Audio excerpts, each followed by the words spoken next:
I want to bring in former South Carolina Governor now, Congressman Mark Sanford. Congressman, we just heard, I don't know if you heard the report from our own man in Columbia, but he was saying that a dam might be breached. The worst, as the governor said, is not yet come. What are you doing to prepare for even worse flooding than we've already seen?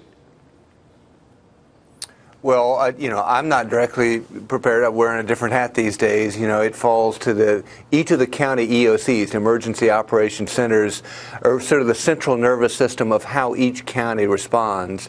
And that combined with what different mayors are doing and city councils are doing across the state is the backbone to the response. The response really is driven in sort of 11 counties across South Carolina and roughly that corridor from Columbia working its way down to the coast.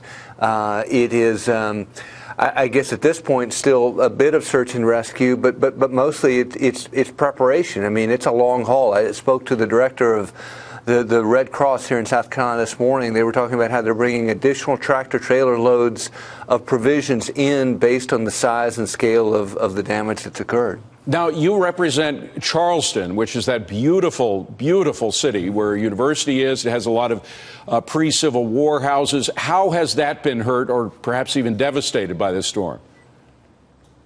Well, Charleston's up and running and waiting for you. I spoke to Mayor Riley this morning, and his point was they were even able to get out the scheduled garbage pickup today. Wow. On schedule. I mean, I guess the guy who's been through it all with regard to storms is Mayor Riley.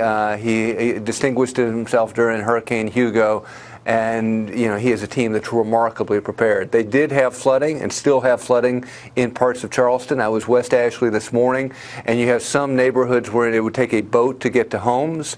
But as to the peninsula of Charleston, which is what most people think of when they think of Charleston, it's up and operational. Oh, that's wonderful news. Now, I don't want to diminish the effects of the storm. As we heard from our own Steve Harrigan, there may be some worse to come in some communities where dams are breached, et cetera. But I looked at a weather forecast. It looks like you got 4 sunny days coming your way. Nature's working in your favor here, isn't it, right now? Well, not really, not really. In fairness to the report that you just played a moment ago, your reporter is right in that in some ways the worst, not just tied to the dam, that's Forest Acres, and it's going to affect Lake Catherine and a number of areas that are sort of suburbs of Columbia, South Carolina.